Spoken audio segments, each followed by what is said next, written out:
জমিয়ে ঠান্ডাটা বেশ ভালোই পড়েছে, আর এই ঠান্ডার রাতে কড়াইশুঁটির কচুরি খাবো না এটা তো হতে পারে না।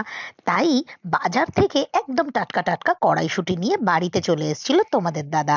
তারপর সেটাকে ভালোভাবে ধুয়ে বেছে নিলাম, আর মিক্সারে অল্প একটু আদা কাঁচা লঙ্কা আর হালকা একটু জল দিয়ে বেটে নিলাম। কড়াইয়ে সাদা তেল দিয়ে দিয়ে দিলাম কালো জিরে আর গোটা জোয়ান। তারপর ভালোভাবে মিশ্রণটা দিয়ে নুন দিয়ে আর অল্প একটু মিষ্টি দিয়ে ঘাঁটতে থাকলাম। সবশেষে দিয়ে দিলাম ভাজা জিরে আর ধনের গুঁড়ো। তারপর ভালোভাবে নাড়তে নাড়তে যখন সেটা শুকিয়ে গেল, একটা থালার মধ্যে ভালোভাবে ছড়িয়ে ঠান্ডা হতে দিলাম। আর সেই সময়ের মধ্যেই মেখে নিয়েছিলাম অল্প একটু নুন মিষ্টি আর একটু ঘি দিয়ে ময়দা। তারপর সেই ময়দার মধ্যে পুর দিয়ে সুন্দর করে লেচির মতো গড়ে নিলাম।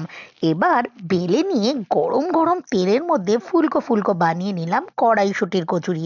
তোমরা কারা কারা খাওয়া শুরু করেছো অবশ্যই